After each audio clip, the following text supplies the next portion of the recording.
Decisions based on partial information are bad decisions no matter what. You don't want to vote being misinformed or underinformed.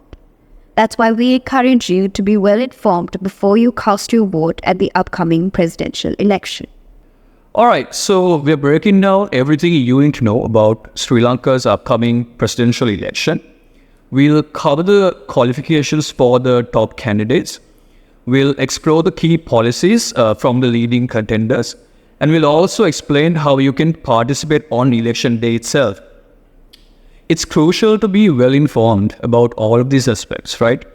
As they directly impact the future of our country. So remember, when you're casting a vote, it's not just a right, it's a responsibility. Every vote counts, and it's essential for everyone to make their voice heard in shaping the future of our country. Alright, so to start off with, we'll take you guys through what the main requirements are to be eligible for candidates for this year's presidential election. Number 1 being citizenship.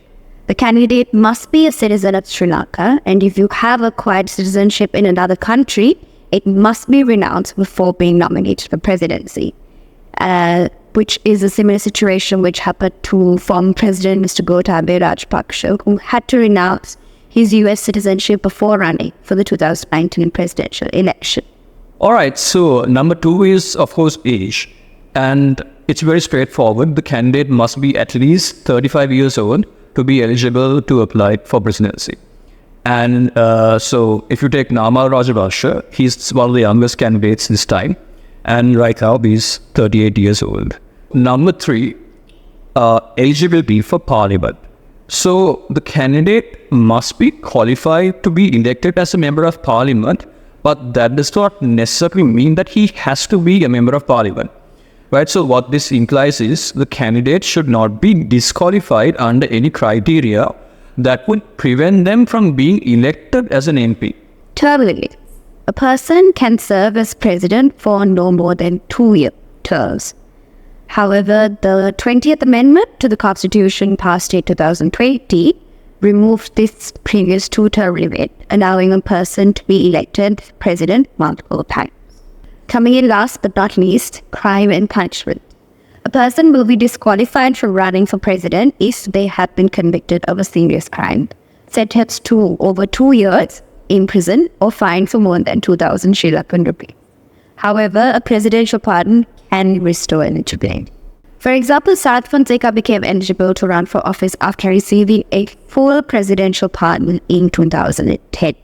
Alright, so when it comes to policy, we have summarized here 6 key points that will be in the manifestos of all the candidates. However, unfortunately, none of the key candidates have released their manifestos yet. The 6 points here is loosely based on what they have said. So this is a summary of it. Alright, so number 1 is the IMF stance. And Sajid Premdasa has said that he will continue with the IMF program with some amendments. Ranil Wickremesinghe has also said that he will continue with the IMF with some potential amendments. Anurakumar Dissanayake has said that he will also continue with the IMF with some amendments as well. Nama Rajapaksa is yet to release a statement on this, but he will also most likely continue with the IMF. Alright, so number 2 is the government revenue. So Sajid Premdasa has said that he will make some amendments to the APIT and the PAYE, also the corporate tax and the VAT, and he's also said that he will improve the tax administration. Ranil Wickremesinghe has said that he will follow the IMF tax suggestions, including the inheritance tax and the wealth tax. Anurakumar Dissanayake has said that he will amend the APIT and the PAYE tax, and he will also lower the VAT on education and healthcare, and he will also improve tax collection. Nama Rajapaksa is yet to release a statement on this, so the details are not yet clear. Number 3, central bank independence. So Sajid Premdasa has said that he will maintain the current central bank independence. Ranil Wickremesinghe has said that he will continue with the central bank independence, but also that he will set up a new bank for SMEs. Anurakumar Dissanayake has said that he will amend central bank bill and that also he will establish a development bank and promote cooperative systems. Nama Rajapaksa has not released details on this as of yet, but he definitely had some critical views on the central bank independence. Alright, so number 4, reformation of state-owned enterprises. So Sajid Premdas has said that he will reform the SOEs, but the structure is not clear as of yet. Ranil has also said that he will reform the SOEs through privatization and restructuring with a holding company. Anurakumar Dissanayake has said that he will not privatize the strategic enterprises, but he will promote some SOEs as strategic. Nama Rajapaksa will likely avoid privatization, but he considers the SOEs as a national asset. Coming into the economic growth plans, Sajid Premdas is planning to develop capital markets, integrate trade with India, improve the global supply chain, and turn us into an export-oriented economy. Ranil Wickremesinghe is planning to bring in trade agreements, economic transformation, green financing hub, and agricultural modernization. Anurakumar Dissanayake will focus on tourism, improving the IT sector, improving the private sector, government intervention in strategic sectors. Nama Rajapaksa is going to be going through a general growth through construction and other missions. Governance reformation. Sajid Premdas will be following the IMF governance diagnostics report, along with a strong anti-corruption stance. Ranil Wickremesinghe will be following the IMF governance again. Anurakumar Dissanayake is planning to bring in a strong anti-corruption stance, possible establishment of a separate anti-corruption unit. Nama Rajapaksa is planning to bring in an anti-corruption through digitization. So we need to stress on the fact that none of these candidates have actually released their manifestos as of yet. So we are still not 100% clear on where they stand on these policies. But hopefully we will get to read these manifestos in days to come to be able to make a proper informed decision at this year's presidential election. Cool. Alright, so when it comes to casting the vote itself, a lot of people might want to know about the entire process of it. Yeah. Alright? So, usually we go ahead and mark the X in front of our preferred candidate. But this year, that's not going to be the case. This year, it's going to be in numbers. So, what we have to do is, we have to mark number 1 in front of our main candidate. And then we also get 2 preferential votes, which we can mark with number 2 and number 3 in front of those preferred candidates. All right? So that's a big change this time, right? And how the election commission is going to count these votes is like this. So basically, first they're going to see if there's a 50% majority. So they're going to see if any of the candidates have a 50% majority plus 1 vote. Right? If they've got like over 50% plus 1 vote. Okay. If they have got that, basically they have a clear winner. Then I'm going to go into the preferential votes then. Okay. However, a lot of people suspect this time, especially with 39 candidates there for the presidential election this time, that we will have to go into the preferential votes, right? So when it comes to the preferential votes, what's going to happen is they are going to pick the top 2 candidates. Okay. Let's say candidate A got 20%, and let's say candidate B got 18%. Okay. And let's say all the other candidates have 10% or less.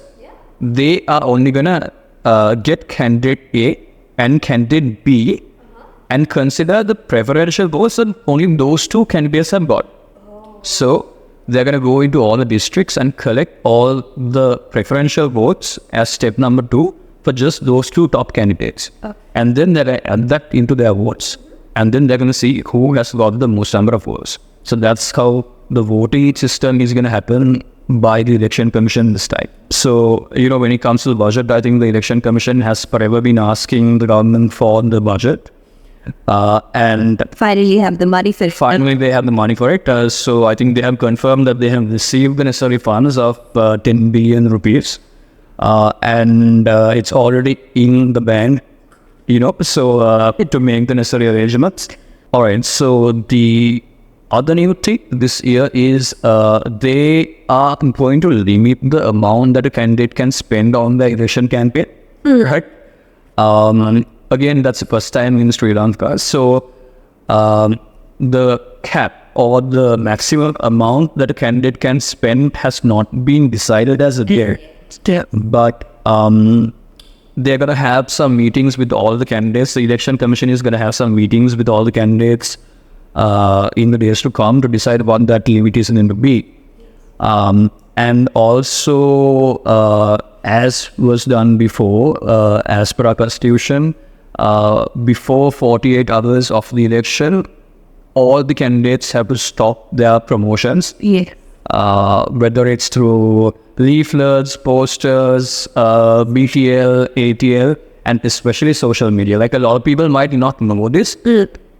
If I, for example, share a post promoting a particular candidate, I could be in trouble legally, right? So 48 hours before the election, everyone has to stop their promotions when it comes to the presidential election. So here are the steps to voting in the upcoming presidential election. Number 1, you need to check that you have been registered to vote for the upcoming presidential election. Before election day, you need to check with your electoral register at the local Niladhari office or online through the Election Commission's website that you have been registered as a national voter in Sri Lanka. Number 2, you need to identify your polling station. Voters will receive a polling card in the mail which will indicate their designated polling station. If you do not receive the card, you can still vote by confirming your polling station online or by contacting your local election office. As always, bring proof of identification with you. On election day, voters need to bring a valid form of identification such as your national identity card or your passport or your driving license. The polling card, if received, should also be brought, though it's not mandatory for voting. Upon arriving at the polling station, voters present their ID and receive a ballot paper. You will then mark your vote in secrecy at a voting booth, then for the ballot, and then place it in the ballot box. Observe your voting hours. Polling stations are typically open from 7 a.m. to 4 p.m. It's important to arrive within this time frame to ensure that you cast your vote in a timely manner. Yeah, so like you were discussing, I think it's very important for voters to make decisions fully informed of the policies of the candidates that they're going to vote for. If you are underinformed or misinformed, you are still going to make a bad decision, like you said at the beginning. So I think it's very important that we have a holistic idea of why we are going to vote for the person that we are going to vote. I think if we have the information, all we have to do is go and cast that vote.